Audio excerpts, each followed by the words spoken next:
말씀은 요한복음 10장입니다. 요한복음 10장이고요. 11절부터 18절까지 보겠습니다. 요한복음 10장입니다. 11절부터 18절까지입니다.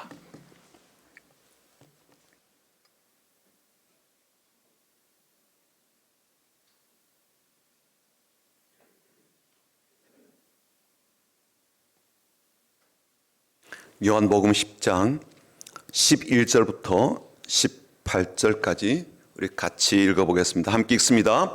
나는 선한 목자라. 선한 목자는 양들을 위하여 목숨을 버리거니와 삭구는 목자가 아니요 양도 제 양이 아니라. 이리가 온 것을 보면 양을 버리고 달아나느니 이리가 양을 물어가고 또 해치느니라. 달아나는 것은 그가 삭군인 까닭에 양을 돌보지 아니함이라. 나는 선한 목자라. 나는 내 양을 알고 양도 나를 아는 것이 아버지께서 나를 아시고 내가 아버지를 아는 것 같으니 나는 양을 위하여 목숨을 버리노라.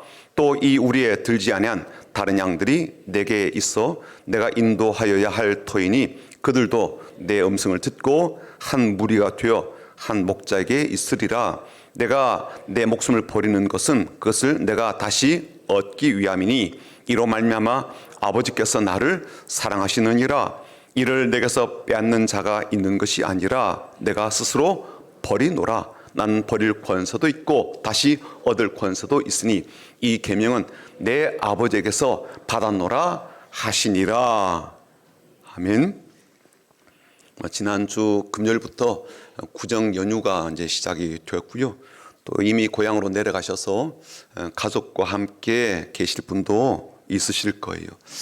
그 만남들 가운데 행복과 기쁨이 가득하길 축복합니다. 오늘 예배에 나오신 여러분들에게도 또 고향으로 가신 우리 모든 교회 식구들에게도 하나님과의 만남으로 인한 복과 은혜가 충만하길 바랍니다. 오늘 이 자리에 계신 분들도 우리 한번 앞뒤 좌로 보시면서 그렇게 축복하고 인사하면 좋겠는데요. 주님의 이름으로 축복합니다라고 한번 인사해 볼까요? 주님의 이름으로 축복합니다. 주님의 이름으로 축복합니다. 주님의 이름으로 축복합니다. 한번 인사하겠습니다. 주님의 마음으로 사랑합니다. 주님의 마음으로 사랑합니다. 주님 마음으로 사랑합니다. 주님 마음으로 사랑합니다. 가은 청년 올해도 잘 달려봅시다. 감사합니다. 예수님 누구신가? 라는 시리즈 설교 네 번째 시간입니다. 오늘은 예수님께서 나는 선한 목자다 라고 말씀하신 내용을 좀 살펴보려고 합니다.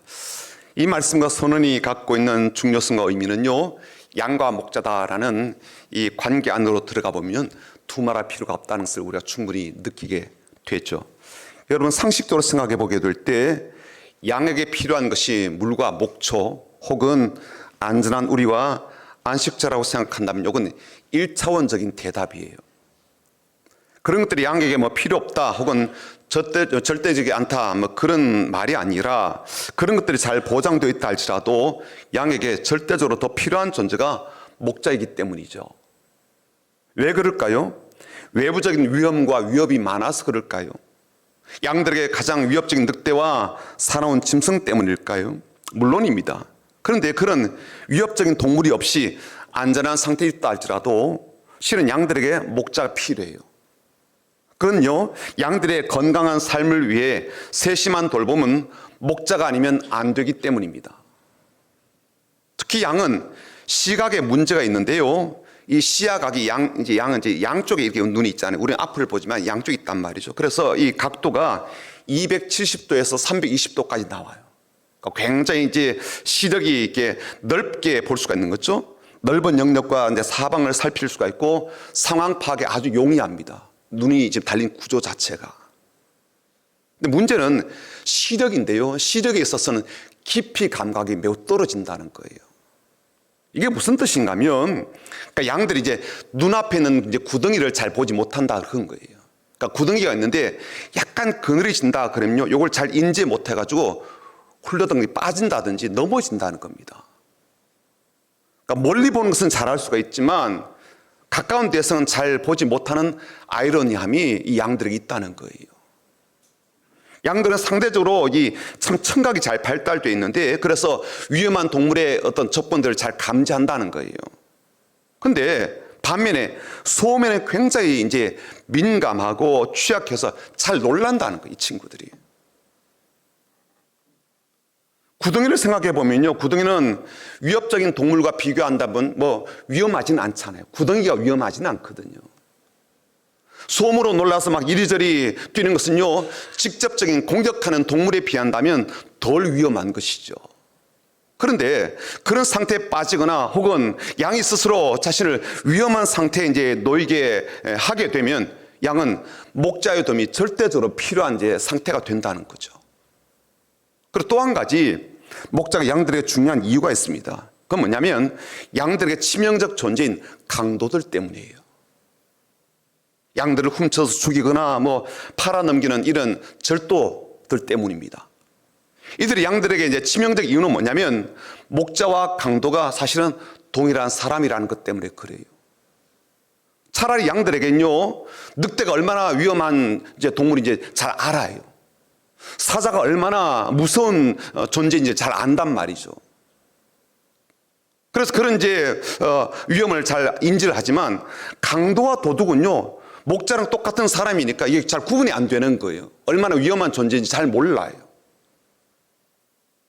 그래서 그런 위험을 누구보다 잘 알고 막아주고 보호해 줄 수 있는 목자가 절대적으로 양들에게 필요하다는 겁니다.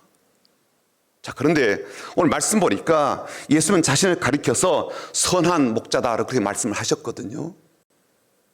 그리고 왜 예수님께서 자신이 직업적으로 하는 일반적 목자가 아니라 선한 목자인지를 몇 가지 이유를 들어서 잘 설명을 해 주셨습니다. 그래서 오늘 이 말씀은 목사인 저에게 또 함께한 우리 전수환도 계시고 다른 목사님들도 있는데 잘 들어야 될 것 같아요. 그리고 우리 교회는 또 다른 목자도 있죠. 누굴까요? 지역장님과 구역장님 목자잖아요. 그치요? 아니에요? 왜 대답 못 하셔요? 아니에요? 맞아요? 맞아요. 선생님들은요? 교사들은요? 목자죠, 목자. 그쵸? 잘 들으셔야 돼요. 예. 자, 그래서 오늘 왜 예수님은 자신을 선한 목자라고 선언하셨을까라는 거예요. 첫 번째 이유는요, 양들을 위해서 목숨을 버리는 목자이기 때문에 그렇습니다. 11절 한번 같이 읽어보죠. 11절이요.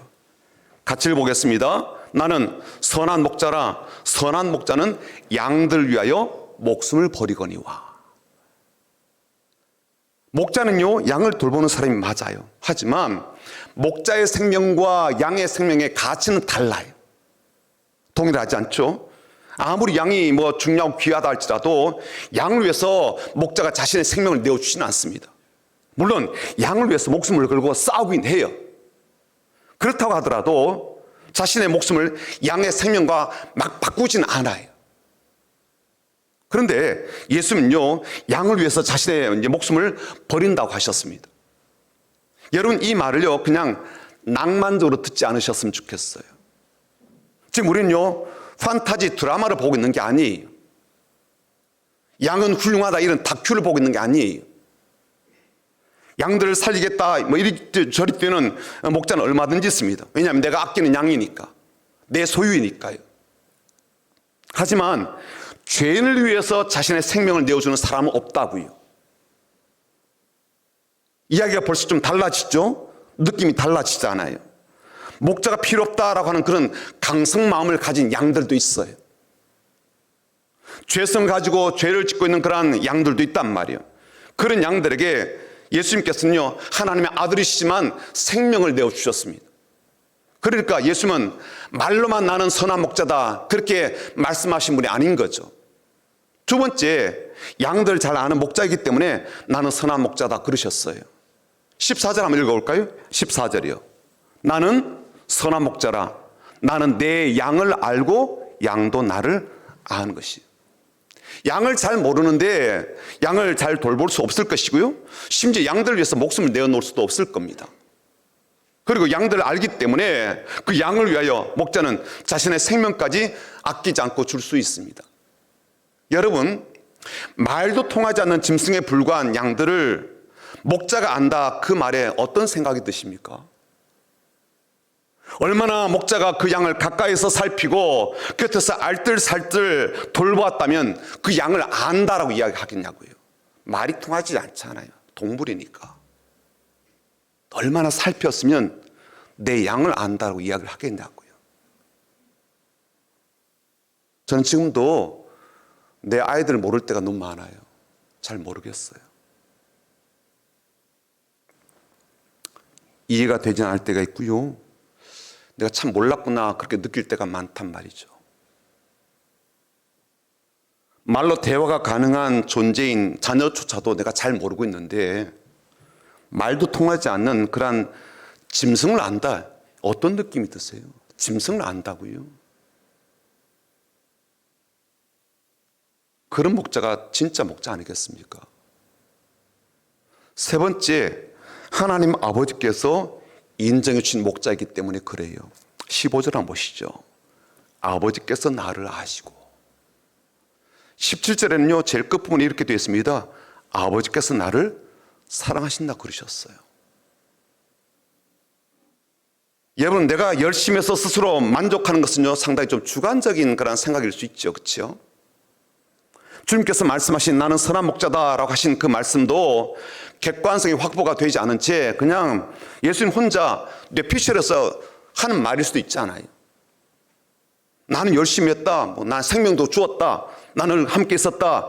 나는 양을 잘한다. 그러지만 양들은 인정하지 않을 수도 있고요. 혹은 다른 사람들이 인정하지 않을 수도 있겠죠.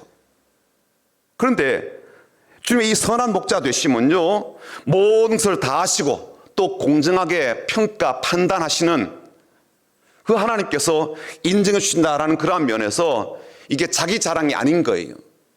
착각 속에서 그냥 막 내뱉은 말이 아닌 거예요. 하나님 아버지께서 나를 아신다고 그러셨으니까.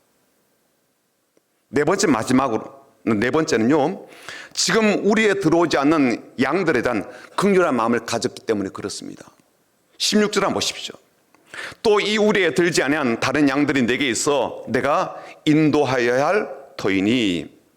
한마디로 지금 우리에 들어오지 않는 양들이 있는 거예요. 빗나간 양들이 있고요, 또 물에서 이탈한 양들도 있고요, 목자의 돌봄을 거부하는 양들도 있고요, 자신이 그냥 독자적으로 살고 있는 그런 수많은 양들이 있단 말이죠. 근데 그런 양들에 대해서도 긍휼과 자비로운 마음을 품고 있기 때문에 그래서 선한 목자라고 하신다는 거죠. 선한 목자는요, 우리 안에 있는 양들만 생각하는 게 아니더라고요.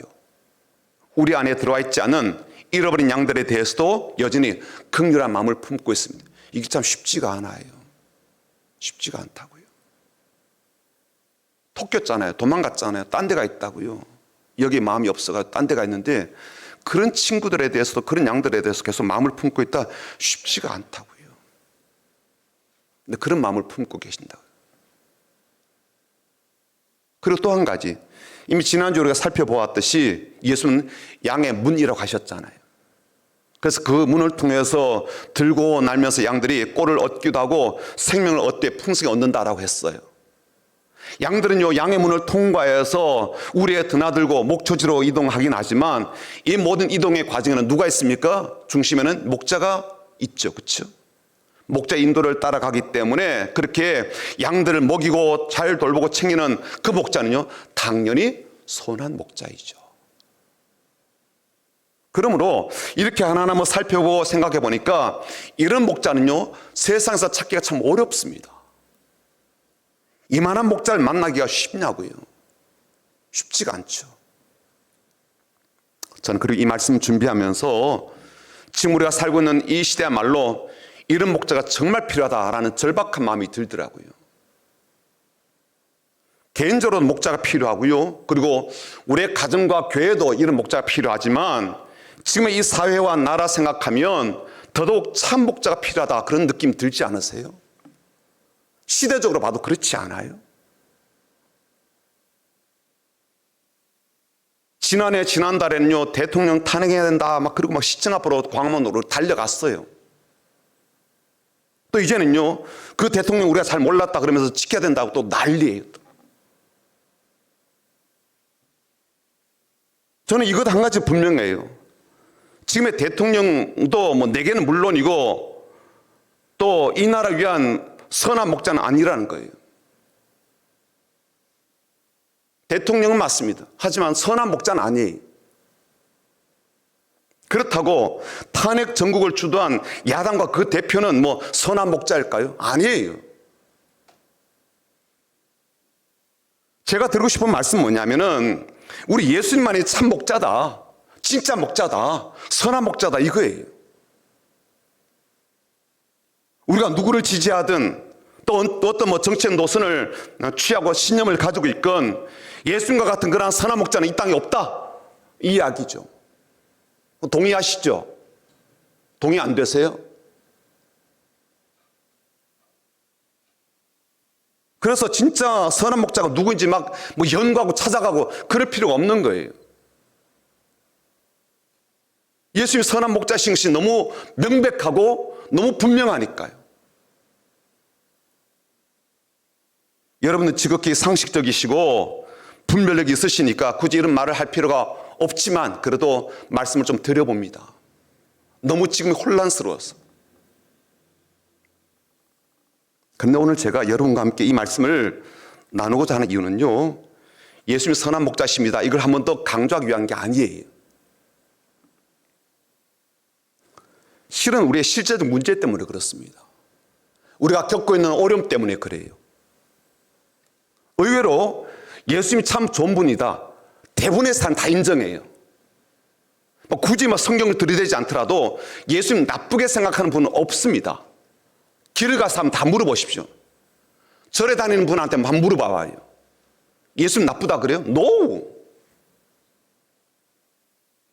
다른 종교를 갖고 있고요, 심지어 이단에 빠진 누구든 붙잡고 물어보면요, 예수님 나쁘다고 하는 사람은 한 사람도 없다고요. 근데 문제는 많은 사람들, 특별히 교회를 다니는 분들 중에도 이 선한 목자로 말미암아 양들이 반드시 누리게 되는 혜택이 있거든요. 그렇죠? 혜택이 있다고요. 그런 혜택을 받지 못함에 대한 아쉬움이 참 많아요. 섭섭함도 있고요, 불만도 커요. 아니 말로 예수님께서 선한 목자시고 그분이 나를 돌보시게, 나는 그분이 돌보시는 양이라고 한다면 당연히 내 삶에 무슨 일이 벌어지고 무슨 일이 일어나야 되겠습니까? 그분이 내게 선한 목자이시고 나는 그분의 양이라면 내 삶 가운데 어떤 일이 벌어져야 되겠어요? 지난주에 보았던 말씀이지만 9절의 내용이 우리의 삶 가운데 있어야 될 거예요. 9절이 뭡니까? 내가 문이니 누구든지 나로 말미암아 들어가면 구원을 받고 또는 들어가며 나오며 꼴을 얻으리라. 그러니까 양의 문을 통과하는 양들은 반드시 목자신 주님의 돌보심을 받는 그러한 대상들인데, 그 양들에게 주어지는 물질적인 복과 영적인 은혜가 뭐예요? 구원을 받고 꼴을 얻는 거잖아요. 그리고 10절에는 좀 더 명확하게 이렇게 이야기하고 있습니다. 도둑이 오는 것은 도둑질하고 죽이고 멸망시키는 것뿐이다. 그러나 내가 온 것은, 예수님이죠, 예수님이 오신 것은 양으로 생명을 얻게 하고 더 풍성히 얻게 하려는 것이다. 주는 양의 문이기도 하시지만 양들이 생명을 얻도록, 풍성하게 얻도록 하는 목자이기도 하십니다. 그리고 이 선한 목자는 양들을 알고 심지어 양들을 위해서 자신의 생명까지 아끼지 않고 희생하시는 그런 마음을 가진 분이에요. 그렇다면 그런 목자의 돌봄과 인nom을 받아 살아가는 양들에게 필히 나타나야 될 현상이 뭐예요? 배부르고 넉넉하고 여유롭고 풍성하고 평안하게 사는 삶이죠. 그렇지 않아요? 논리적으로 본다면 그렇지 않아요. 선한 목자가 매일 양떼를 끌고 좋은 곳으로 데리고 다닐 거 아니에요. 이 식당 저 식당 데리고 다니면서 이건 먹어봐라 저건 먹어봐라, 얼마나 그럴 거냐고요. 물이 넉넉한 곳으로 데리고 다닙니다. 배부르게 먹고 쉼을 얻고자 할 때는요, 항상 곁에 있어주면서 안전하게 지켜줍니다. 부족함이 없는 삶을 보장해 준다고요. 다윗은 목동으로서 그런 생활을 해왔기 때문에 양들에게 선한 목자가 있다는 것이 어떤 것인지를 이렇게 표현했어요. 시편 23편 1절 2절이요. 여호와는 나의 목자시니 내게 부족함이 없으리로다. 그가 나를 푸른 풀밭에 누이시며 쉴 만한 물가로 인도하시는도다. 주님이 목자이시고 자신이 양이라고 생각하고 있는 그의 시 속에서 우리는 배부름으로 누워있는 한 양을 금방 우리가 상상할 수 있잖아요. 문제는 오늘 우리들의 이 현실적 삶 속에서 이런 행복, 이런 만족함, 이런 부유함을 누리지 못하는 경우들이 너무 많다는 거예요. 선한 목자이신 주님을 믿고 따르고 있다면 다들 다윗처럼 그런 고백이 저절로 나와야 될 거예요. 그런데 내게 부족함이 없다는 말이 아니라 내게 부족한 것이 너무 많다는 말이 우리의 삶에서 자주자주 나오잖아요. 어때요? 이번 명절에 이제 가족들과 만나는 자리에서 야, 나 배부르다. 나 정말 만족하거든.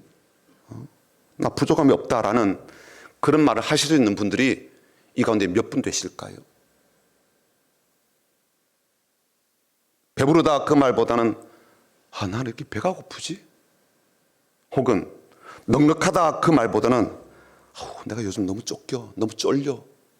혹은 살만하다 그 말보다는요, 살기 힘들다 그 말 할 가능성이 훨씬 많지 않아요?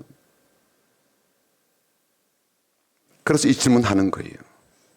우리는 예수님이 선한 목자인 것도 알고 있고 믿고 있는데 왜 우리 현실적 삶은 풍성하지도 않고 넉넉하지도 않을까라는 겁니다. 왜 그럴까라는 거예요. 이유가 있을 겁니다. 맞아요. 이유가 있습니다. 그 이유를 몇 가지 좀 찾아보려고 해요. 첫 번째는요, 예수는 나를 아는데 나는 예수님을 모르는 경우 때문에 그렇습니다. 목자와 양 사이에서 서로를 아는 이 관계는 매우 중요하거든요.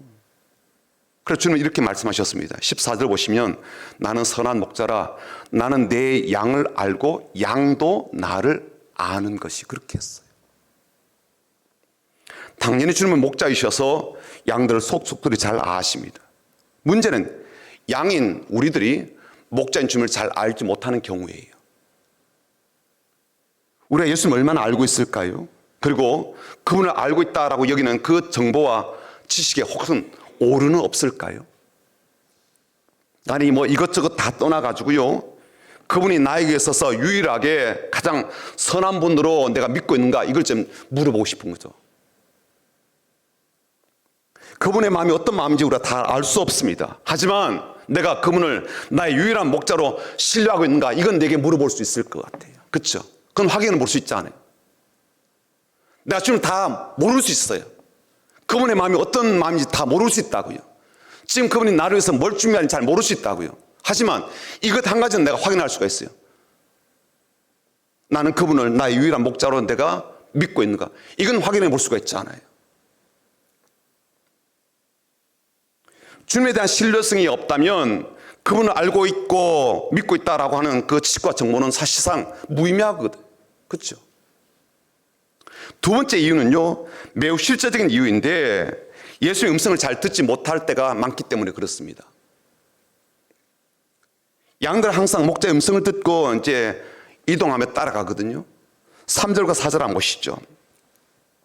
문지기는 그를 위하여 문을 열고 양은 그의 음성을 듣나니 그가 자기 양의 이름을 각각 불러 인도하여 내니라. 양들 이름을요 각각 부른다고요. 뭉태기로 부르지 않아요. 대표자 이름만 부르지 않는단 말이에요. 호주 이름만 부르지 않아요. 각각 부른다고요. 자기 양을 다 내온 후에 앞서가면 양들이 그의 음성을 아는 거로 따라오되, 어떤 이유에서건 양들이 목자의 음성을 듣지 못할 때 양들은 결코 넉넉한 꼴과 풍성한 생명을 누리지 못하게 되는 거죠. 꼴이 부족한 게 아니에요. 양을 위한 생명이 모자란 게 아니라고요. 문제는 양에게 듣지 못하는 문제가 발생해서 목자를 따르지 못하는 일이 벌어진다는 겁니다. 목자는 양들의 이름을 각각 불러요. 그리고 양으로 하여금 목자를 따라오도록 그렇게 요청합니다. 그런데 양이 듣지 못해서 목자 인도함을 받지 못할 때 양에게 약속되고 보장된 그 놀라운 넉넉한 부족함 없는 그러한 삶을 누리지 못하는 결과를 맞닥뜨리게 되는 거죠. 누가요? 양들이. 여러분, 양이 왜 목자가 자기 이름을 부르고 있는데 듣지 못할까요? 무슨 일이 벌어진 거예요? 세 가지 상황을 좀 예상해 볼 수가 있는데, 첫 번째는 어떤 거냐면 양의 주변에 너무 큰 소음들이 많을 때 그래요. 양 주변에 시끄러운 소리를 내는 것들이 많으면 많을수록 그 소음에 목자의 음성이 다 묻히거든요. 내가 세상에 소리와 소음이 많은 곳에 있으면요, 목자의 음성은 그 소음에 묻혀서 내가 듣지 못하는 일들이 발생을 하는 겁니다. 유튜브 영상이 너무 많이 노출되어 있고 계속 듣고 있고 보고 있으면요, 목자의 음성은 그 영상 매체에 묻혀가지고 더 이상 들을 수 없게 되는 거죠. 주님이 하시는 그러한 말씀을 차단하는 장애물들이 많은 환경 속에 내가 지내고 있다면 설사 주님이 내 곁에 있어도요, 나는 목자의 음성을 듣지 못하게 되는 겁니다. 옆에 있어도 소음 때문에. 두 번째는요, 양이 목자로부터 너무 멀리 있는 경우예요. 우리 물리적으로 너무 먼 거리에 있으면 아무리 소리 질러도 상대방이 듣지 못합니다. 만약 감정적으로 어떤 사람과 거리를 두고 있다면 내가 하는 말도 그 사람이 하는 말도 서로 잘 알아듣지 못하게 되잖아요. 이건 조금만 우리 자신을 살펴보면 알 수가 있습니다. 내가 주님 향해서 마음을 열고 있고 가까이 가려는 방향인지를 스스로 물어보고 살펴보면 된다고요. 그것은요, 내 발걸음이 알아요. 내 발걸음이. 좋아하면요, 못 가게 붙잡아도 그렇게 붙으려고 이야기한다. 그렇죠? 붙잡아도 안 돼요. 좋아가지고. 싫으면요, 내 마음속에서 이미 거부감이 가득해가지고 감정의 거리는 물론이고 공간적 거리도 계속 벌려가더라고요. 싫으면 그렇게 됩니다. 아무리 붙여놓으려고 해도요, 안 돼요. 여러분, 교회가 멀다고 생각됩니까? 아니면 교회가 가깝다고 생각됩니까? 어때요? 교회가 멀어요? 교회가 가까워요? 휴먼시 아파트에 사시는 분들은요, 교회가 물리적 거리상 아주 가깝습니다. 엎어지면 교회고요, 길 건너면 교회예요. 그런데 내가 그렇게 교회를 가까이 하고 있는가? 이건 다른 문제예요. 내가 교회를 가까이 하고 있는가? 이건 다른 문제라고요. 거리는 가까운데 마음은 가깝지 않은 경우들이 많아서 그렇습니다. 눈에 보이는 교회도 그런데 눈에 보이지 않는 목자라면, 눈에 보이지 않는 예수님이 목자라면 그분과의 거리는 어떨 것 같습니까? 예수님과 잘 지내고 계세요? 어때요? 사이 괜찮으십니까? 권사님 괜찮으세요? 사이는? 괜찮으세요? 예? 자, 걱정 안 해도 괜찮겠습니까? 걱정 무지무지 되거든요, 제가. 머리 엄청 빠지거든요, 제가.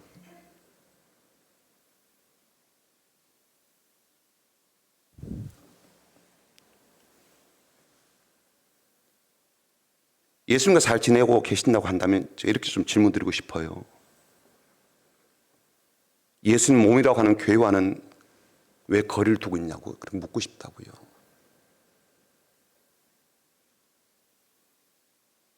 그래서 나는 예수님과 잘 지내요. 그 말이 목자신 주님께서도 동의하실 말인지를 묻고 싶단 말이에요. 세 번째 어떤 문제입니까? 양이 다른 음성을 듣고 있을 때예요. 영적 사람은요, 결코 멀티플레이를 할 수가 없습니다. 영적으로. 일은 그렇게 할 수가 있어요. 아이들은요, 뭐 듣고 보고 그러면서 공부도 하고 그래요. 멀티가 돼요. 하지만 영적으로는 안 된다고요, 이게. 여러 명의 목자를 동시에 따를 수 있는 구조적 한계가 우리에게 있습니다. 그래서 다른 이의 음성을 듣고 있을 때는요, 절대로 목자의 음성을 듣지 못하는 현상이 발생하는 거예요. 5절 한번 보십시오. 타인의 음성을 알지 못하는 거로 타인을 따르지 아니하고 도리어 도망하느니라. 이게 정상적인 양이에요, 이게. 이게 정상적이라고요. 근데 어떤 양들은요, 타인의 음성에 귀를 기울이기 있어서 정작 목자의 음성은 의도적이든 의도적이지 않든 듣지 못하는 안타까운 일이 벌어진다는 거예요. 그리고 목자의 음성이 아닌 다른 이의 음성을 따라 움직이게 되면 이게 양에게 가장 큰 불행이 된다는 겁니다. 사람들이 심지어 신자들조차도 목자의 음성이 아닌 타인의 음성을 듣는 경우들이 있는데 이걸 현대적으로 표현한다면 이렇게 말을 할 수가 있는 거예요. 제일 많이 듣는 타인의 음성은 바로 자기 자신의 소리를 듣는 것이다.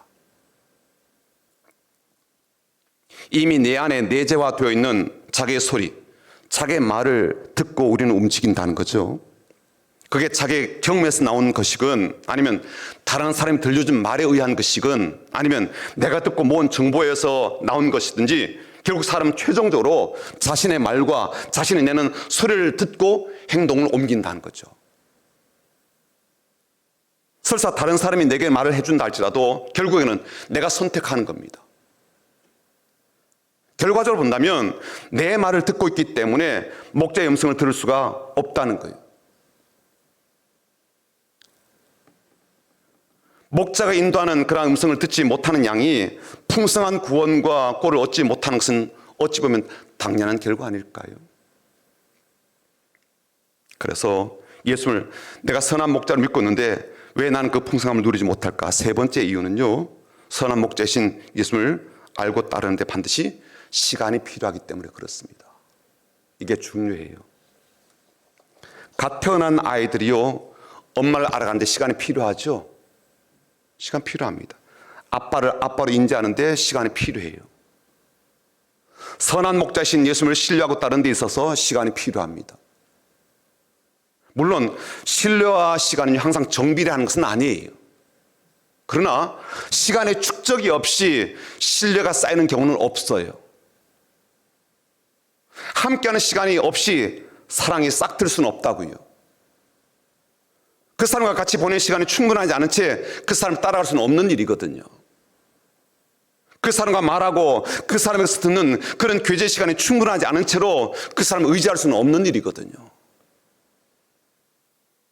교회를 아무리 오래 다녀도 실제로 주님과 만나는 그 치밀한 교제 시간이 얄팍한 수준이라면 목자신 주님의 인도하심을요, 선택적으로 따를 가능성이 매우 많습니다. 매우 많아요. 선택하는 거예요. 따를지 말지. 내가 편하다고 생각하고 내가 안전하다고 생각하고요, 내가 여유 있다라고 생각될 때는 음성을 듣고 따르겠지만 내가 불편해, 내가 거북해요, 별 이익이 없다고 여겨져요, 내가 순종하기 부담이 된다 그러면요, 선택적으로 중단하는 거예요. 멈춘다고요. 생각해 보십시오. 주님께로부터 말씀을 듣고 진리를 듣고 복음을 들었던 시간이 충분하지 않을 때, 그 시간이 축적되지 않았을 때 우리가 얼마나 현실적으로 움직이게 되는지, 우리가 얼마나 이기적으로 행동하는지 잘 알잖아요. 우리가 얼마나 계산적인 사람들인데 아무리 목자의 음성으로 하지만 벌써 내 안에서 계산기가 작동되지 않아요. 그러므로 우리 주님께서 선한 목자라 그러셔도요, 그리고 그분이 우리의 삶을 이토록 풍성하게 해준다 할지라도 이처럼 우리가 너무 소음이 많은 현장이 있다든지 아니면 너무 주님께로부터 먼 거리 있다든지 아니면 다른 음성을 듣고 자꾸만 그게 쏠리고 있고 그렇게 끌린 채 살고 있다면 우리는요, 선한 목자를 통해서 그렇게 약속했던 복은요, 누리지 못하는 거예요. 없는 게 아니에요. 복을 주시지 않는 게 아니라고요. 그걸 내가 누리지 못한다는 거예요. 마지막으로 이 말씀만 드리고 오늘 설교를 좀 맺고자 합니다. 여러분, 우리 주님의 양들인 우리에게 왜 이렇게 대하실까요? 왜 선한 목자라고 하시고 왜 선한 목자가 되어주시고 왜 선한 목자로 사실까요? 손해가 참 막심하실 텐데 그분이 왜 그렇게 자신의 생명까지 기꺼이 내어주시며 희생적 삶을 선택하실까요? 오늘 18절 한번 보시죠. 이렇게 되어 있거든요. 이를 내게서 빼앗은 자가 있는 것이 아니라 내가 나의 생명을 이란 말은 내가 일부러 집어넣었어요. 원래 본문에는 없습니다. 내가 스스로 버린노라. 나는 버릴 권세도 있고 다시 얻을 권세도 있으니 이 계명은 내 아버지께서 받았노라 하시니라. 왜 그렇게 목숨조차도 양들 위해서 내어놓으셨을까요? 이유가 있죠. 그 이유는 뭐냐면 그렇게 하시는 일들과 과정들이 예수님께 기쁨이 되기 때문에 그래요. 그렇게 하시는 과정 자체가 예수님께 행복감이 되기 때문에 그래요. 예수님요, 우리가 행복해하는 그 모습 보시면서 기뻐하시는 거예요. 예수님요, 우리가 즐거워서 내는 그 기쁨의 소리를 들으시면서 본인이 행복하시는 거예요. 그래서 그렇게 하시는 거예요. 히브리서에서 이런 말씀하고 있는데 한번 확인해 보죠. 히브리서 12장 2절 말씀인데요. 볼까요? 믿음의 주요 또 온전하게 하시는 이인 예수를 바라보자. 그는 그 앞에 있는 기쁨을 위하여 십자가를 참으셨대요. 그 기쁨 때문에 모든 부끄럼도요 개의치 않으셨대요. 우리가 선한 목자이신 예수님 때문에 안심하고 평안하게 사는 그 모습 보시고, 우리가 선한 목자의 음성을 듣고 일어서서 뒤따라오는 그 모습 보시고 주님이 그렇게 기쁘신 거예요. 누가요? 주님이 그렇게 기쁘시다고요. 양들 보고 그렇게 기쁘다고요. 양 보면서.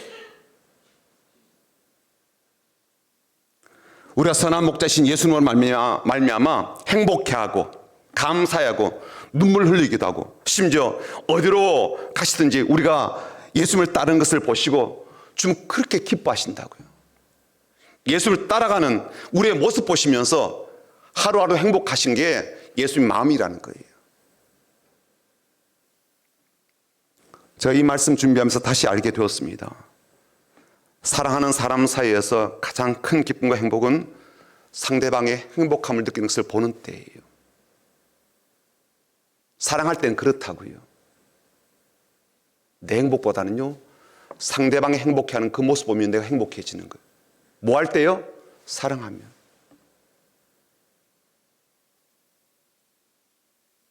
그 사람이 행복해하는 그 표정, 좋아하고 즐거워하는 그 모습, 그리고 삶에서 희열을 느끼는 그 몸짓에서 본인도 기쁨을 누린다고요.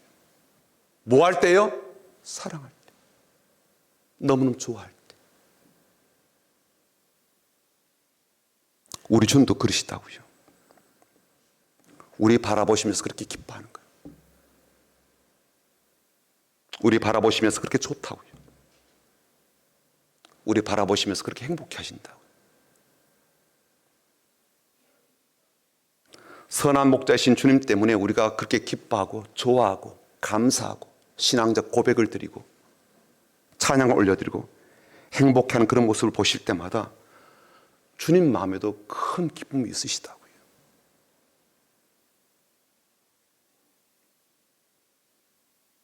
그것이 바로 우리 주님이 얼마나 우리를 사랑하시는 선한 목자신 줄 우리가 확신하게 되는 대목인 거죠. 이런 주님만 나의 선한 목자로 알고 믿고 따르며 그분의 음성을 따라서 인도함 받아 넉넉한 꼴이 있고 평안한 쉼이 있으며 목자가 주는 그런 행복한 삶이 넘치는 그런 인생을 사는 저와 여러분 되기를 주님 이름으로 축복합니다.